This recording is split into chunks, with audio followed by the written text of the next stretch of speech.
আসসালামু আলাইকুম ওয়া রাহমাতুল্লাহি ওয়া বারাকাতুহু। বন্ধুরা, আবার আমন্ত্রণ জানাচ্ছি আমার আরও একটি নতুন ভিডিওতে। আজ আমরা দেখাবো মাছ ধরার আনন্দ এবং সকলে মিলে মাছ ধরার যে আনন্দটা সেটি মূলত আমি আপনাদের দেখাতে চলেছি। তো আশা করি ধৈর্য সহকারে দেখবেন ইনশাআল্লাহ। আজ আমরা এক আনন্দঘন মুহূর্ত উপভোগ করছি। কলেজের পাশের পুকুরে মাছ ধরার এই অসাধারণ অভিজ্ঞতা সকলের মনে আনন্দ এনে দিয়েছে। মাছ ধরা শুধু শখ নয়, এটি প্রকৃতির সঙ্গে এক সুন্দর সম্পর্ক গড়ে তোলার মাধ্যম। আজ আমরা দলবদ্ধ হয়ে মাছ ধরছি, বড় বড় মাছ ধরা পড়ছে এবং সবাই মিলে এই অভিজ্ঞতা ভাগ করে নিচ্ছি। এর মধ্যে আছে উত্তেজনা, প্রতিযোগিতা আর এর সঙ্গে আনন্দ করার এক দুর্দান্ত সুযোগ। আমরা জানি মাছ ধরা ধৈর্যের খেলা। জাল বা বড়শি ফেলার পর অপেক্ষার যে সময়, তাতে যেমন কৌতূহল কাজ করে, তেমনি যখন বড় মাছ ধরা পড়ে তখন সেই আনন্দ ভাষায় প্রকাশ করা কঠিন। বন্ধুরা, এটি আমাদের সহযোগিতার শিক্ষা দেয়,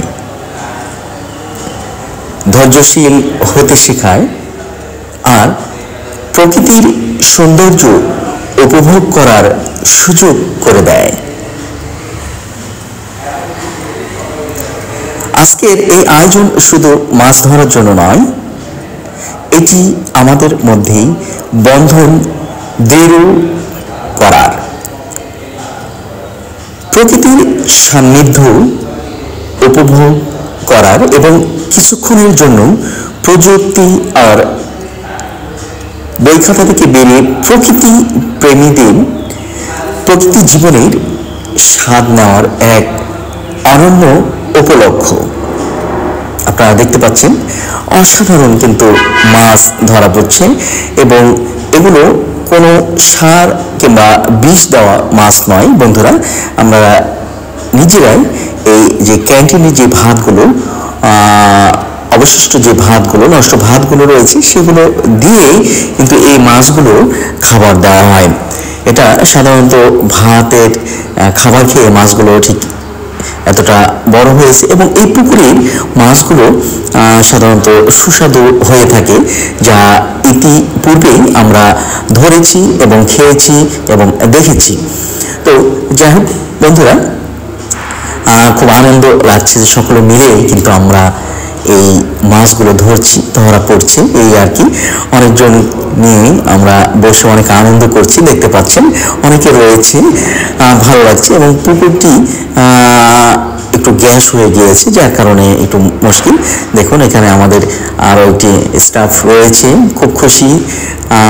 পাশে আরও একজন রয়েছে, তারা খুব আনন্দ উল্লাস করছে। এই রমজান মাসে খাওয়া দাওয়া নেই, কাজকর্ম একটু ঢেলাঢেলাই চলে, আর যার কারণে আমরা কিন্তু এই মাছগুলো মারার সুযোগ নিচ্ছি। এবং দেখুন, একটি কাঁঠাল গাছ দেখাচ্ছে আমাদের কলেজের পুকুরের উপরে এই গাছটি হয়েছে। প্রচুর পরিমাণে কিন্তু কাঁঠালের আমদানি হয় এই গাছটিতে এবং এই গাছের কাঁঠাল কিন্তু সুস্বাদু কাঁঠাল, খেতে অনেক সুস্বাদু হয়। এদিকে আমাদের আরও একটি স্টাফ ভাই বসে রয়েছে, মনে হচ্ছে যে হয়তোবা ওয়াশরুমে বসে রয়েছে মনে হচ্ছে। তো আসলে ঠিক নয়, আমি প্রশ্ন করেছিলাম যে ভাই কি করছেন, যে বসে রয়েছে। আসলে রোজার মাসে সবাই ক্লান্ত হয়ে পড়ে আছে, সময় কাটাচ্ছে এই আর কি। তো আজকের এই আয়োজন শুধু মাছ ধরার জন্য নয় বন্ধুরা, এটি আমাদের মধ্যে বন্ধন দৃঢ় করার, প্রকৃতির সান্নিধ্য উপভোগ করার এবং কিছুক্ষণের জন্য প্রযুক্তি আর বই খাতা থেকে বেরিয়ে এসে জীবনের স্বাদ নেওয়ার একটি অনুষ্ঠান। পরিশেষে এই আনন্দঘন মুহূর্তের জন্য সবাইকে ধন্যবাদ জানাই। আশা করি আমরা এ ধরনের সুন্দর মুহূর্ত আরও উপভোগ করব এবং প্রকৃতির প্রতি আমাদের ভালোবাসা আরও বাড়িয়ে তুলতে সাহায্য করব। এ বলেই আজকের মতো এখানেই আমার এই ভিডিওটি শেষ করছি। পরবর্তীতে আরও কোনো একটি ভিডিও নিয়ে আপনাদের সামনে ঠিক হাজির হব ইনশাল্লাহ। সে পর্যন্ত আমার জন্য দোয়া করবেন। আমি আপনাদের জন্য দোয়া করব, রমজান মাস সবাই সকলের জন্য দোয়া করব। যাই হোক, পরিশেষে আবারও সকলেই সুস্বাস্থ্য কামনা করে আজকের মতো এখানে সমাপ্তি ঘোষণা করছি। আল্লাহ হাফিজ। আসসালামু আলাইকুম ওয়া রাহমাতুল্লাহি ওয়া বারাকাতুহু।